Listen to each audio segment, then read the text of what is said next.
Welcome back sa aking YouTube channel, Jeremy's TV, Manila. All days, maraming invite pa libre lang, tulong na lang din sa kapwa mo. Alright? Thank you very much po. So, ang topic natin ngayon po, today's reflection o ang magandang balita sa araw na ito. Pagod ka na ba sa trabaho mo? Di ba, ngayong araw na to ay Friday. Dahil mula nung Lunes, nakipagbakbakan ka sa transportation, sa tambak na trabaho mo sa opisina, sa negosyo mo, ang dami mong inaasikaso, lahat yan, di ba? Minsan nakakapagod talaga pagdating ng Friday, parang hinang-hina ka na, di ba? Dahil nga 5 araw halos araw-araw kang nakikipag-laban. At siyempre parang cellphone din, di ba? Kung hindi mo tinitigilan yan, gamit ka ng gamit, lalo na pag nasa labas ka, ay malulubat din yan. Siyempre, pag nalubat na, ano ang mangyayari? Wala na.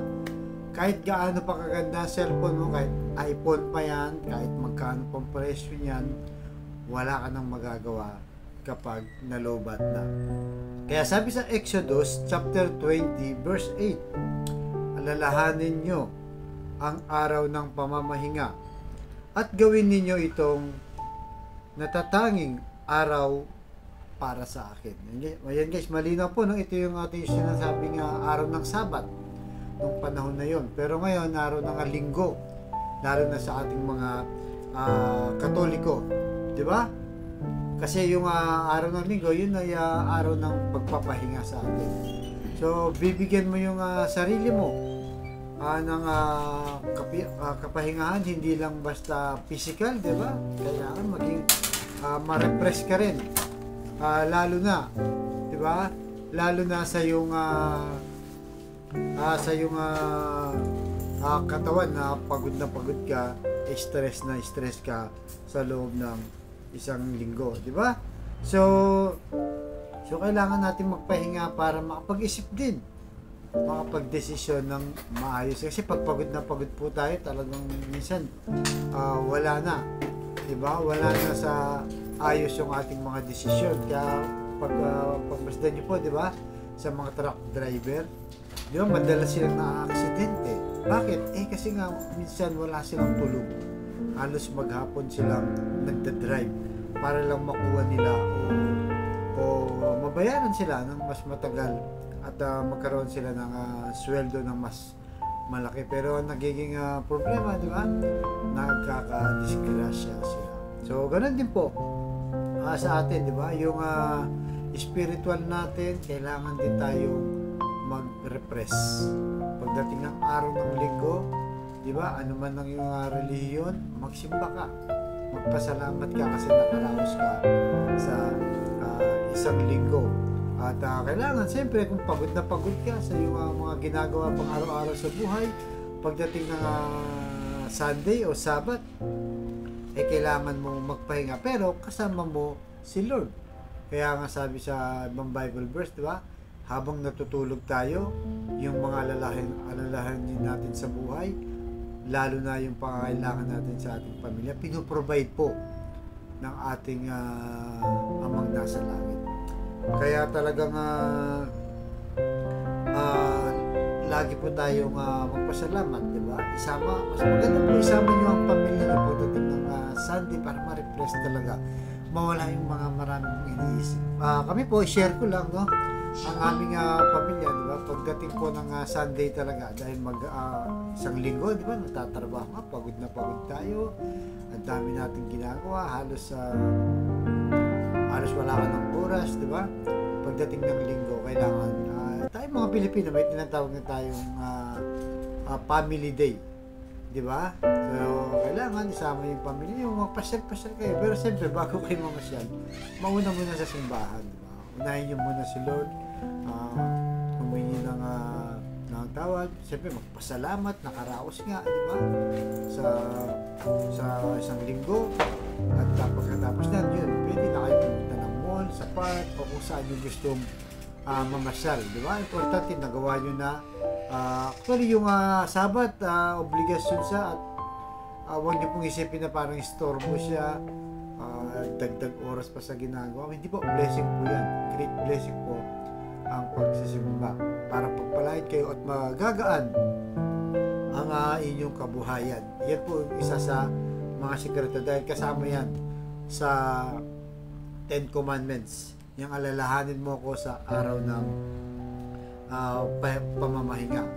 Kaya yan po ang ating lagay sa ating puso't isipan na huwag po natin kalimutang magpasalamat o ibigay sa Diyos, di ba? Ibigay kay sabi nga doon sa Bible, di ba? Ibigay yung kay Cesar kay Cesar, di ba? Ibigay mo yung mismo, yung trabaho mo, ibigay mo yan sa gobyerno. Pero pagdating ng araw ng linggo, mamahinga, ibigay mo siyempre sa Diyos. Isang araw, actually isang oras lang, di ba? Kung magsimba ka, halos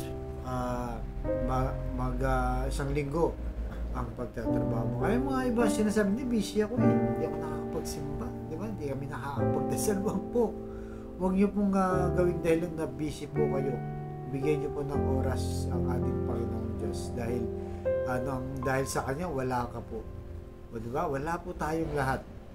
Kaya kailangan priority pa rin natin at lagi natin siyang kasama. Bagamat alam naman po natin na maraming pagsubok, mga kahinaan dito sa mundo, hindi tayo perfecto bilang tao, pero sikapin po natin na huwag kalimutan yan. Pagkagising mo pa lang, magpasalamat ka na sa Diyos, diba? Sa maghapon at every time na kumakain kayo, magpasalamat kayo dahil may kinakain kayo, dahil maraming mga tao walang kinakain, diba? Makasa lang sa hingi, o minsan wala pa, kahit hingi, wala pa, hindi pa rin sila nabibigyan. Kaya kung komportable po kayo sa inyong pamilya, napaka-bless nyo po. Kung may kinakain kayo 3 araw isang beses, at 3 beses sa isang araw, balik na. Magpasalamat po tayo.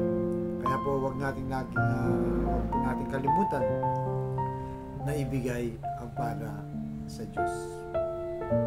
Kaya sa kapatid natin ngayon na nanonood sa aking vlog na may matinding problema sa karamdaman, pinansyal, at relasyon sa pamilya, sabihin mo kasi napakasimpleng dasal na kung ikay maniwala at magtiwala sa ating Panginoong Hesus, ay tsak yun pagkakalob sa iyo sa tamang panahon. So tayo po yung manalangin. Lord, i-bless niyo po ang kapatid namin nanonood sa aking vlog na malubha na po ang karamdaman, stage 4 cancer na, tinaningan na rin po ang kanyang buhay. Ipuin niyo po ng iyong mapagpagaling na kamay, kagaya po ng mga nanonood ngayon sa aking lahat na may karamdaman, iyong pagalingin. Alam naman po namin na walang imposible sa iyo kung iyong lulobit. Yakapin niyo, Lord, yung mga nakakaranas ng matinding sakit ngayon sa kanilang katawan. At ganoon din po sa pamilyang nasira na nagkawatak-watak dahil sa hindi pagkakaunawaan. Ipuin niyo po ang kanilang puso na maging mapagpababa, mapagpatawad, lalo na po yung mapagmahal sa bawat miyembro ng pamilya. Pagbigis-bigisin niyo po muli ang mga pamilyang nasisira dahil sa hindi pagpapatawad. At gano'n din po sa financial na kailangan po namin lahat. Lalo na po yung mga kapatid namin walang-wala. Lord, ultimo pambili ng 1 kilo lang ng bigas at ulam. Iniisip pa, pinoproblema pa kung paano po may raos ang kanilang pamilya.